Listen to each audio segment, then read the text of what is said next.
Welcome back to our Preseen analysis. Now, let's go through the Preseen from the page number 5.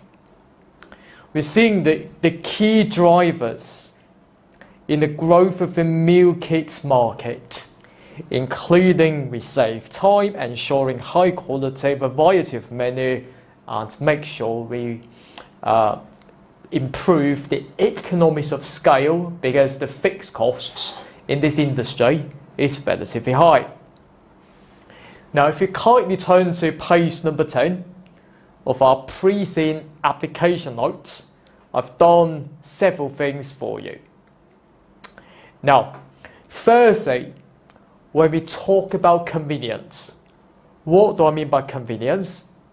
The very important stuff in there is without delay. So therefore, from the operational point of view, we need to have KPIs in place in making sure that the delayed issue will not take place. A very good example for this, again, is Blue Apron Company.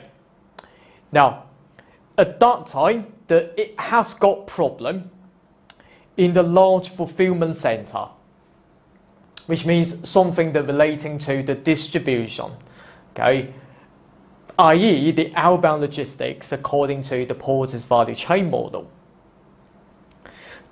Because it has got problems and therefore causing lots of delays and customers are upset about this. So making sure that the drivers would drive profit to the business if you're not being so convenient at all to your customer, and therefore you cannot generate into profit. So this is why in each and every time when we answer exam questions later on in the exam, we'll need to think about these four. So for example, when we are doing something new, it can save time, improving quality and so on. Now, how about the next one? Quality. We all know that quality exists across the whole value chain within the MC company. Menu craft, in other words, I call it for MC for short. Quality is important, but do notice that in the porter's value chain, so for example, in terms of the R&D or the research and development, and this is particularly important in this company because to make sure the variety of your meals is guaranteed, okay, we need to do lots of R&D onto the recipe, for example. How about trying new stuff?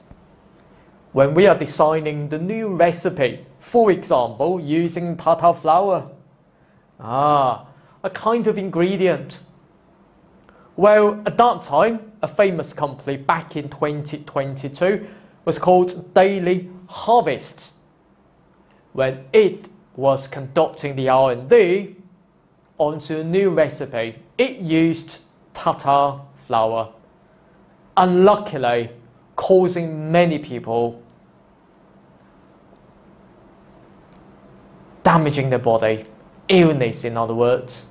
They were sick, and therefore it has to compensate for their losses to a certain extent. So this is a big problem that we always need to think about, okay? So when we are conducting the R&D onto a new recipe, we need to think about quality. Now, how about the third one? It's the menu variety and customization. I would say that it's fine. Yeah, it's fine. Which means that we'll need to offer more choices to customers. However, in some cases, the boss may think that, well, I need to be more aggressive. So for example, not only I'll offer more choices to customers, but also I would like to attract them to be my customer and that's it, full stop. Not thinking about what may happen thereafter. Did that work? Well, the answer is as I said in the previous section, that this will fail. Because when you're operating using this business model in this industry, i.e. in the meal kit industry, that you're actually producing quite a lot of pre-proportioned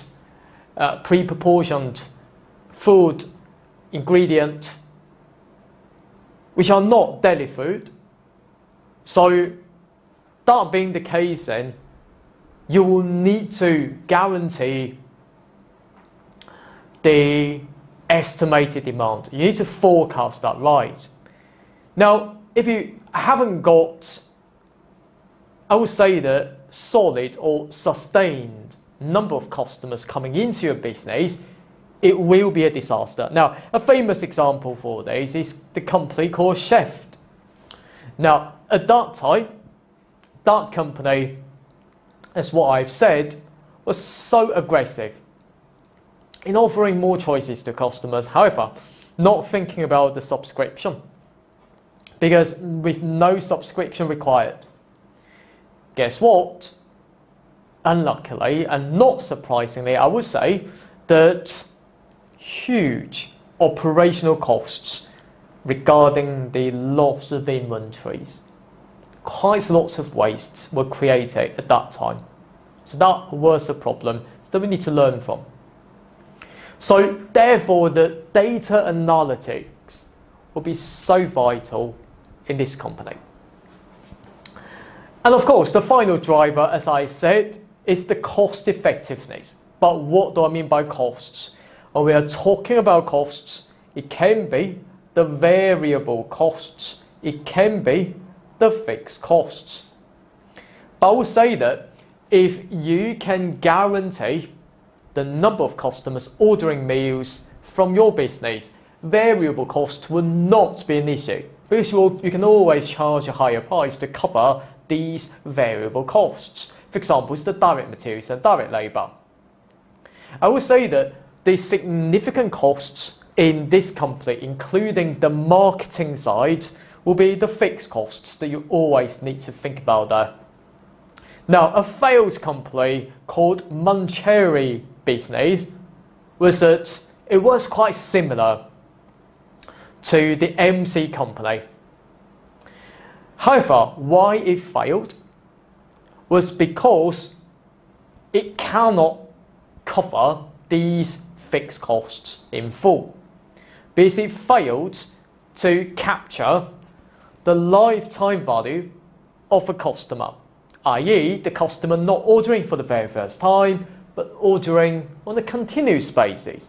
But customers paused or stopped to subscribe to your services thereafter.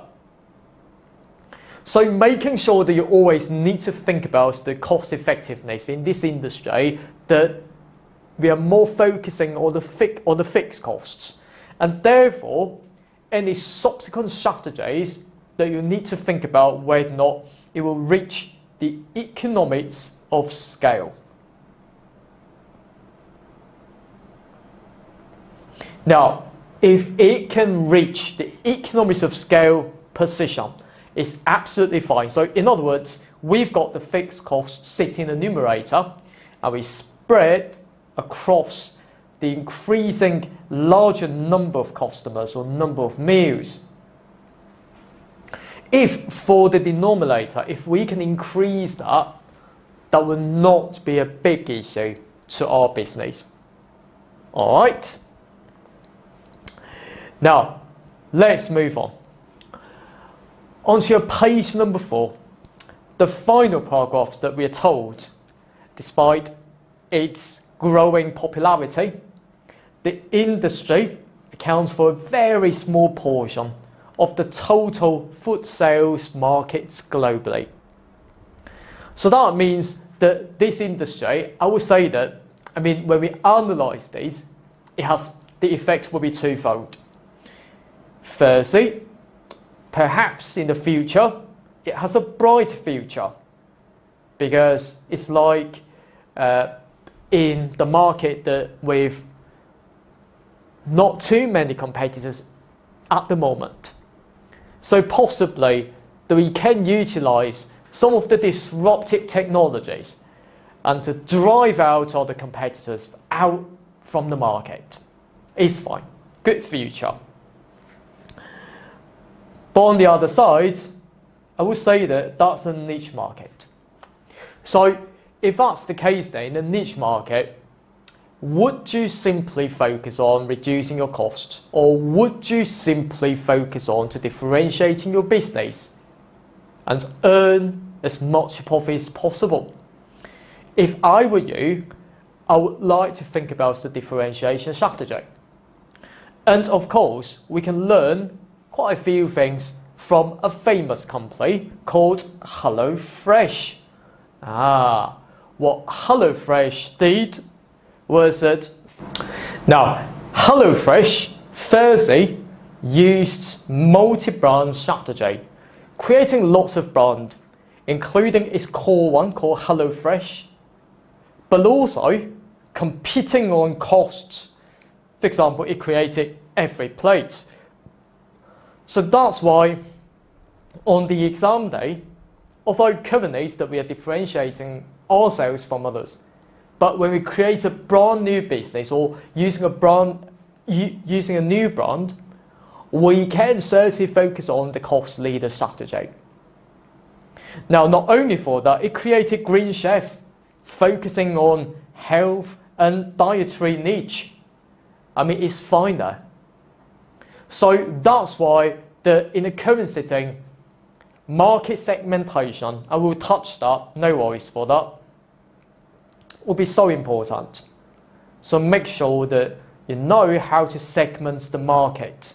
You have certain ideas, for example. Now, not only for that, the company also diversified its product by creating something called the HelloFresh market. Well, think about it in this way. If I ordered too many stocks or inventories which may easily get damaged, why not? Why not just to discount them when they are quite near to the end of their shelf life? Why not? So if that's the case then, yes, I can launch a supermarket. Why not? And of course, in this industry, a lot of real-life companies will simply buy the existing supermarket rather than growing the one that they want. So we'll also need to touch on the M&A or the mergers and acquisitions later on. Now, not only for that, this business focusing on operational efficiency and data, especially heavily investing in the technology and automation. That's important because without data, it will create lots of waste. So that's why in the project management topic, this is quite popular. And don't forget, aggressive marketing is needed. But don't use a very dumb idea by saying to the user that I don't want you to subscribe. I just want to do good business. I just want to be kind. Well, if you're saying that, you cannot guarantee the subsequent suppliers. Okay? If subsequent supplies are not guaranteed, the business will go bust. You're doing good to your customer, but you're doing bad to your staff. So when we think about the corporate social responsibility or the CSR topic, we always need to think about the 3 Ps. The first P certainly being profit. Yeah? Because we are the public listed company, for example. So always think about aggressive marketing stuff. Alright then, that's enough for today's section. And in the next section onwards, I will be analysing the industry challenges and development together with your pace. ACCA, accounting for your future.